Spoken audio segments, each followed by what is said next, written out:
Elden Ring Nightreign.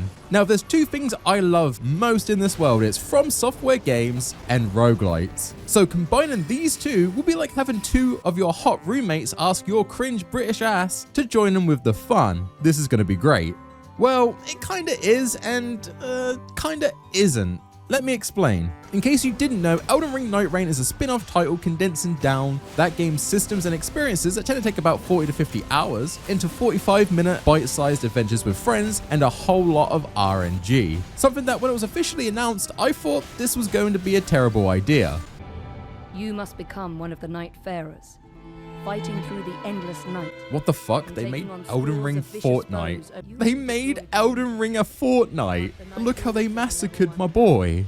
And to be honest, those fears came to life in my first couple of hours playing Elden Ring Nightreign. The gameplay loop was far too difficult and stressful. Like honestly, playing Nightreign will make you go grey. So of course, after working a 12-hour shift at your local Mackey's, dealing with Karens and IRL streamers all day, the one thing you want to do is come home, relax, and inject 9 cc's of more stress directly into your veins. This is not a layman's game. The world was just Limgrave again. The engine is still pretty dated, the same we've been using since way back in the PS3 days. The bosses don't have that level of design I've come to expect from Software games. They're just copy and pasted into random areas of the terrain, and more often than not, they just bug out. Oh, dragon. Spit.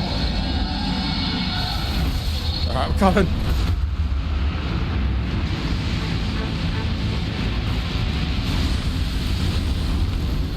Edge. This might be a bit much. Oh, mate. I don't even know how to get back up. Fuck. I found this bit as well. This is a bit annoying. Yeah. Hey, get down here! This does look cool though.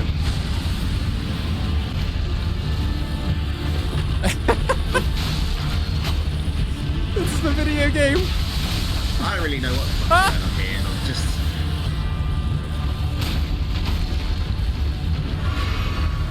What the fuck? This cannot be what the dev intended. No real customization, no real character building, limited weapons and ability pools, and no meaty story to help Guyinthetie pay his rent for the next couple of years. And worst of all, no foot-loving Miyazaki taking the helm for this title. This is a completely different director and mostly a completely different team. Though to be fair, you can still kind of feel Miyazaki's aura in Nightreign. We must put the night sky to rights, to see its beauty once more.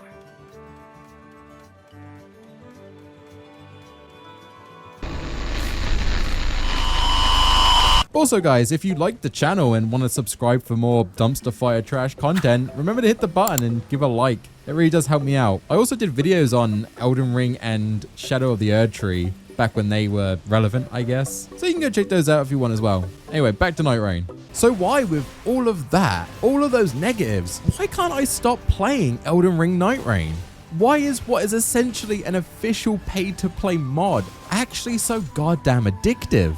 It's so bizarre. Your first couple of hours, you're most likely not going to like this game. I didn't. I thought this was terrible. I thought everything I was worried about became a reality. But once you get that one moment, be it a team that you're fully in sync with, or playing a build that just, it just hits home just right, the whole experience just sort of clicks, and it becomes a really good game. Oh, and be warned, the hardest enemy in Nightreign is the explosive barrels. I can't count how many times I went full Vegeta and sacrificed myself and my squad with these things.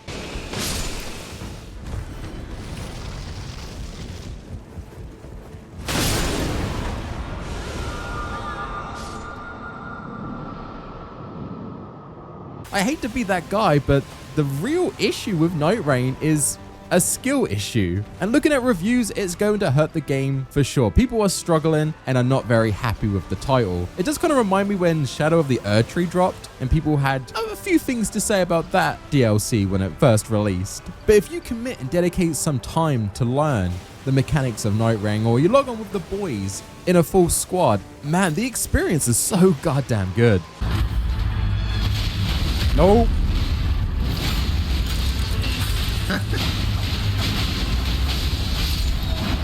Just the one.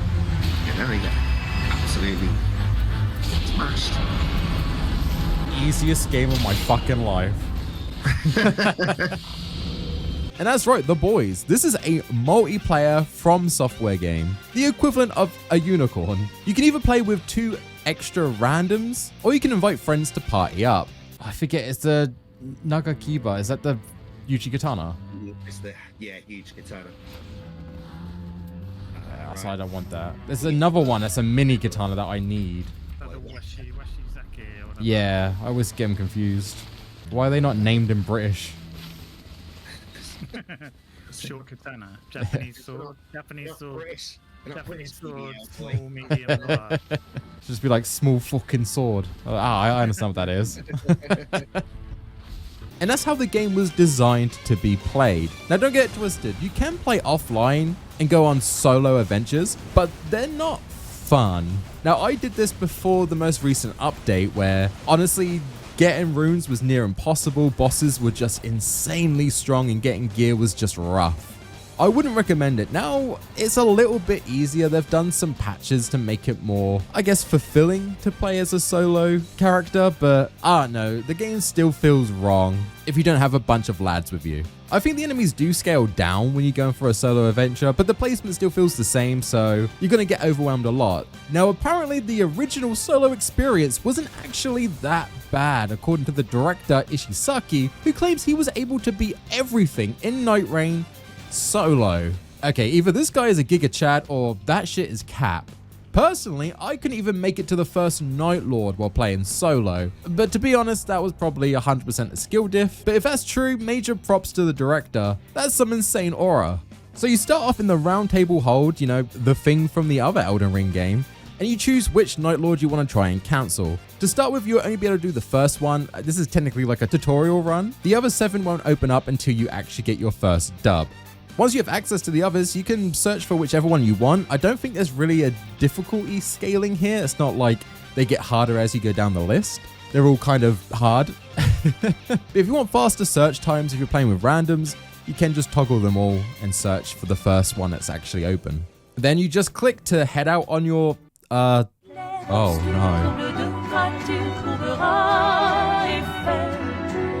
Bro, it's too soon. I'm still so raw after beating Expedition 33.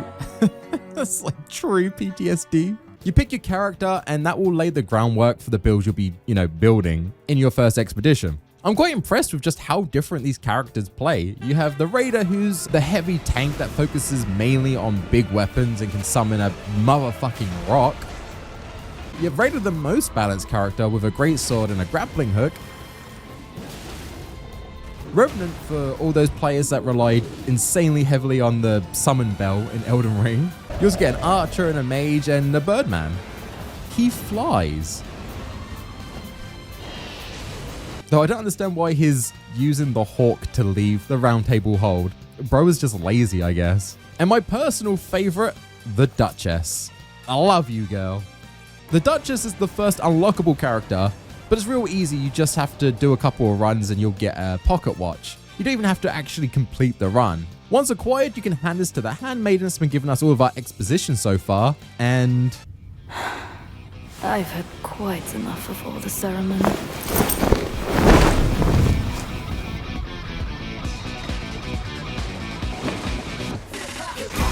Now I'm ready to get my hands dirty.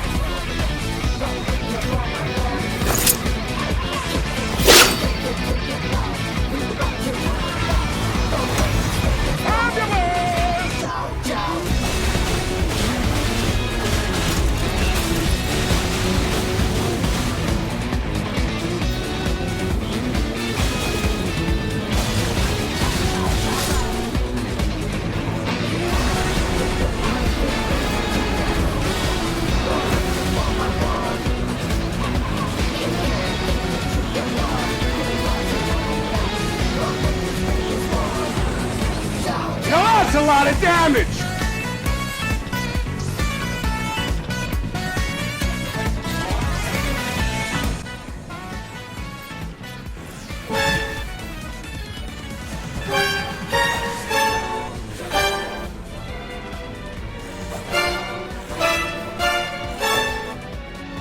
that's pretty cool. She focuses mainly on daggers and is super agile, my preferred playstyle in these sort of games. She can also reapply all damage done to an enemy in the last 2 seconds with her ability, Recreate.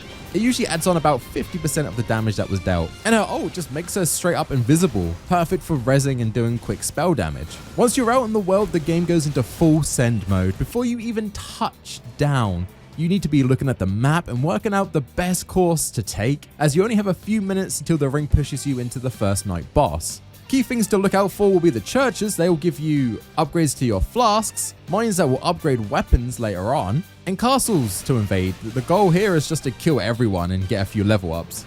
This is pretty cool. You need to be in sync with your teammates, as even if one of you go off and do their own thing, that can mess up the entire run. Though some things are a little hard to pinpoint on the map, the game is high octane. You only have a few precious seconds between fights to check the map, so having the lightning and the halo buffed weapons looking honestly exactly the same is kind of infuriating. It's crazy. You have to min-max so quickly right out of the gate. And sure, in a group with the boys chatting in Discord, not an issue. You could just call out the plan as you go, but with randoms, there's no text or voice chat, so all you really have is the ping system. And my god, do you need to use it? If you're not playing with a team, the ping system is your best friend. I have had far too many games where people just don't ping shit and wonder why they can't get past the first Night Lord.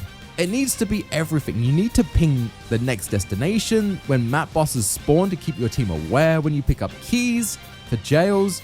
Honestly, every little detail needs to be pinged. Especially if you're a duo in a call. Ping for your random. You can always tell when two players are working together but not pinging shit. They are most definitely talking in a call to each other, which is fine, but please keep your random informed.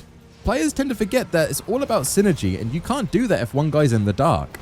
Something I did really like with randoms was the fact that without verbal confirmation, someone has to take a leadership role. I mean, me personally, I like to be sheep and just follow commands and play the game pretty chill. But I had to be the shot caller a few times, and honestly, it's actually kind of fun keeping everyone in check. So if you feel like your team's lacking that leadership, don't be afraid to step up, especially at the moment with the game being so new. If you have some knowledge, you need to be sharing it.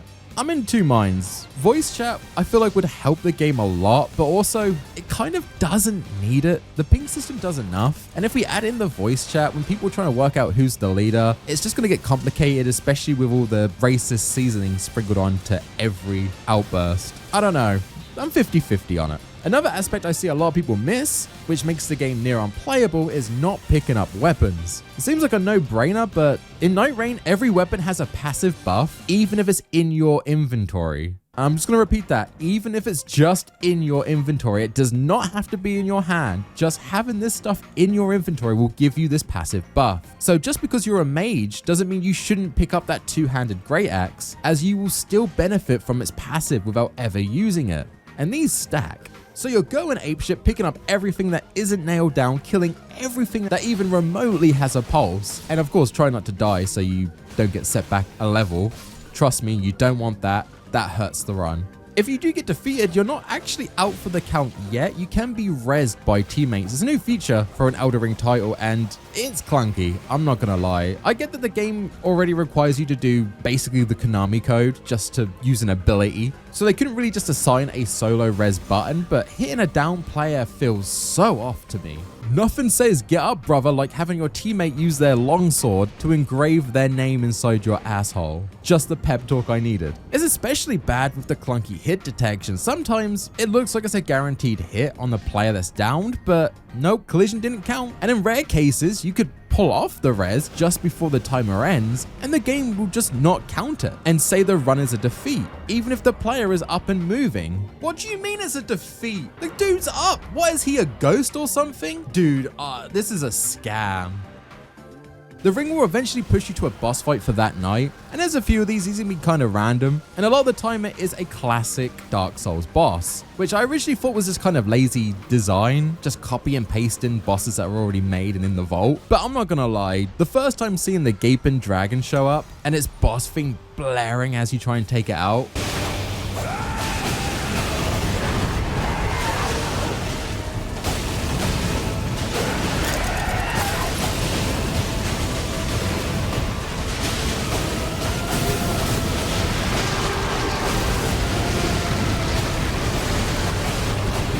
it hits right. It made me so happy. And you can still cut off the gaping dragon's tail to get some weapons and items.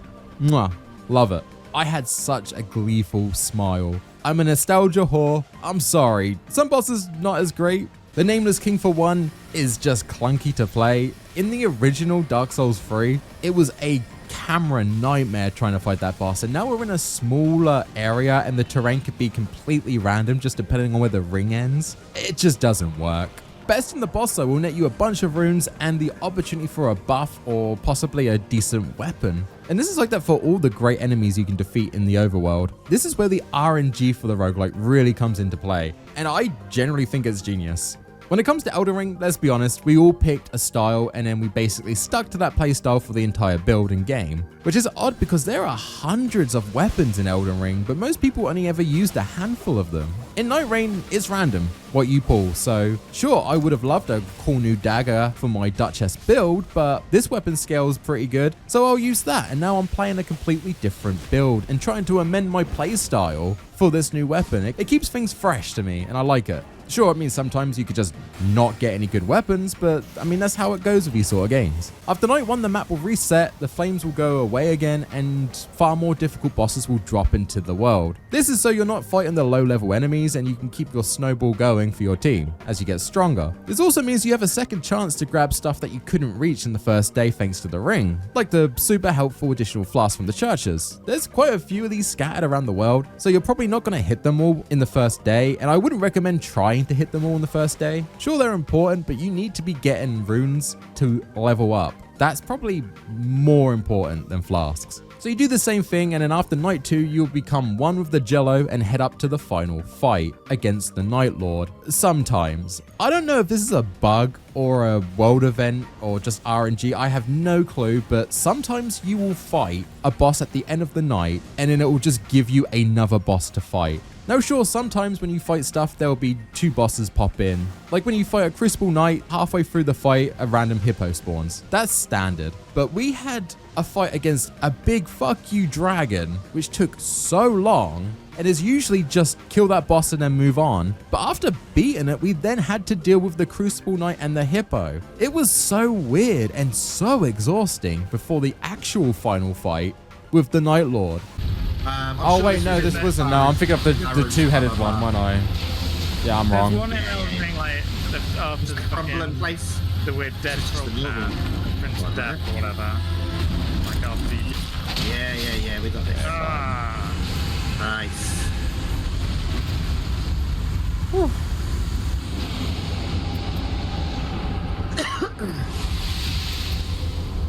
I've just got an item that improves the charging speed of the ultimate arc gauge. So I'm guessing nice. the plus one that we were talking about. Ooh, rise of Wending Grace, rise from defeat Right. a single time. Yeah, I've said that. You can buy them. What? Hello? Oh, what? We got Is this? Crucible Knight now. What? Why is there a Crucible Knight? I don't understand. I guess he's the boss. He's not strong, but I don't get why we're fighting. What the fuck? This is the final night, right? Shouldn't we be going up? Yeah. Yeah, I don't I really. guess that wasn't the only boss. You got Dragon and a Crucible Knight. Yeah, and they've reset our Estus and No, stuff. it- This is so weird. Yeah. Yeah, I don't know why we I had don't know that. why we had to do that. Maybe it's just some kind of, it's one of the random events. Oh, more bosses. Yeah. The most Extra eyeball. laziest the Night random Lord as well. event. Oh, another boss. Now still do on poison. Again, I'm not sure why this happened. It might be a bug, but it happened a couple of times and I don't know why. But the Night Lord fights, they are hard, man. I don't know if it's just a skill issue, but I just hate the big open map fights where bosses can just jump around all over the place and you spend half of the fight just running to try and get a hit off on an enemy. I can't count the amount of times I had to sprint across country to try and hit this boss, and by the time I get there I have no stam and then it just jumps away again. It's so infuriating, and it seems like all of the night bosses play this way. It's a little trashy. The designs for the new bosses are pretty good. I like what they look like. What I don't like is their mechanics. They do some BS one-hit kills. And I don't know, there's something about Elden Ring and just the later bosses. I had the same thought in Shadow of the Erdtree DLC, that things are just getting too insane just to keep up with the, oh, this is a hard game mentality. It goes from just like difficult design to kind of cringe, I'm gonna mess with the player design. So the Night Lord fights are not my favorite, and it's weird. In a game that's celebrating all these years of Dark Souls and their bosses throughout the series, to the point where you're just copy and pasting them into the game with updated movesets and new models, that's awesome, I love that. So how do you then drop the ball on the new design bosses? Having both of these style of bosses in the game really makes you think that the Night Lords are made by a completely different team that are not experienced with doing these sort of design fights. They're just too punishing and cheap sometimes. But even with the best gear, MLG Pro ring players by your side, max level, max flasks, Fulgor is still going to take you out with his bullshit attacks because I don't know what's going on in this fight. I don't like this boss. I really don't. Like, what do I even do here? You will get defeated again and again and again, but you will still get some rewards for finishing the run. Whether it's a win or a loss, you'll receive some relics and currency that you can use at the Jar Bazaar. Love this little guy. Buying relics will give you certain buffs to your character for the next run, and these are very specific. This is where the roguelike elements really shine, and there must be thousands of these just because of how specific their buffs are. Though some are worded really poorly, like character skill being up. What does that mean? Does that mean it lasts longer? Does it charge faster? Does it do more damage? No one knows, and there's no way to check that in the game unless you just trial and error. It's so weird, but I do kind of love it. After a few runs, the game will unlock the Shifting Lands event, which shake up the map quite a bit, honestly. For example, like a third of the map being covered in Scarlet Rot, where you will constantly be getting the debuff while in this area, but there are a few plants around that you can pick up to try and negate it. Heading to the marker in the Scarlet Rot will give you a buff that actually negates the debuff completely, and when you take damage, it turns into a Bloodborne-like mechanic where you can get your health back by constantly attacking. Again, I hate to say it, but on the Duchess, that's pretty OP. I love this feature, and exploring these areas for the first time feels just like experiencing the world of Elden Ring for the first time again. And my personal favorite is the Shrouded City. This place looks so good, but it is a goddamn maze, filled to the brim with bosses and secrets. I won't spoil too much about what goes on in this city. It's definitely worth doing for your first time when you're playing, but just be aware of the ring while you're in here.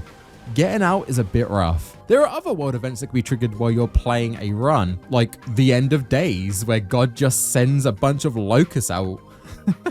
These little guys constantly explode, and if you're in the vicinity, you will take damage and lose a level. This is probably the hardest event. God damn. Or the Fell Omen will just hot drop on your ass and third party you in the squad. Not only can this happen at any time, even when you're fighting a boss, but he will continue to hunt down the group like a roided out nemesis from Resident Evil. You keep doing these runs, you'll keep losing, and keep wanting to build this character with new stuff to try again. It's junk food. You always want another bite. You never truly feel satisfied and you want to go in again. And ironically, that's a good thing. There are still a few bugs to iron out with Nightreign, of course, the game just came out. Like I've already mentioned, the collision detection and placement of the bosses are straight up wonk and need to be sorted ASAP, but some bosses will just straight up get bored and head into the ring while you're in the middle of fighting them. What the fuck, bro? He just straight up vetoed this fight. Hey man, get back here. The design of the game is built for so much more content to be added later on as well, with new characters, new skins, new bosses, and even new world elements. Maybe even a map change. And I'm like 40 hours in, and I'm still seeing cool new shit. Like on one run, I was just chilling helping a friend defeat a Night Lord boss I'd already defeated, and we went to the lava area, and well, crazy stuff happened. What the fuck? Oh my god. What's going on? The volcanoes just erupted. Oh, the volcanoes erupted. Fuck. I didn't know that was. I didn't know that was a thing. What does that even do to us? I mean, do you want to be in an erupting volcano? Oh, it's opened up a whole dungeon. Has it? How have we even got? Have we tried? Yeah, look at this. What the fuck? Oh, fuck off. Dude, that was actually Yeah. sick. I hadn't seen that yet. No, do you not see that shit down there? Where? I think if you Look follow down. those things- Like, there's a whole area down there. You gotta keep going down. Oh my god. Oh, there's a grace there. I just realized I don't know how we get back up. That bird, one of the birds. Oh, okay. Oh, yeah, you're right. Big boss. Oh, Oh, one. Oh, look at that. Fucking pop. don't like that. Don't like that. Why is there a fog gate? Yeah, why is there a boss door? It's just to trick us, right? Just to trick us, right? Sure.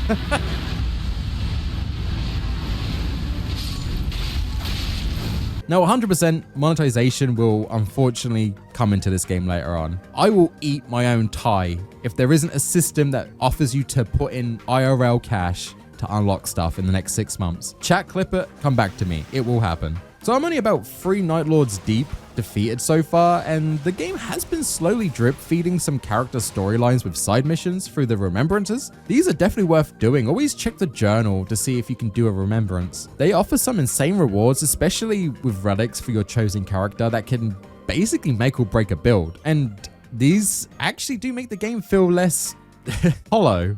I won't spoil them, but just make sure you're always checking that journal after every expedition. It isn't just walls of text, trust me. Elden Ring Nightreign is in its infancy currently, which means the core gameplay loop is randomized, but aspects are not so much randomized, which is a problem. If you have no social life like me and just no life this game for hours on end, you will find most of the locations and maps are pretty similar. For instance, forts only have 2 potential boss fights. You either fight a golem or a crystalline, so it gets a little samey, but I know the game will get more and more added. It kinda is just like a live service title, even though it was full RRP to buy. But there is a massive pool of bosses that you could take from the Dark Souls franchise, so there is way more content to come. And hell, why not just add some NPCs to be playable characters? I would love to play as Solaire on a run, focusing mainly on like faith build and stuff. Oh, that would be so good. Unfortunately, it'll probably just be a skin for a character later on.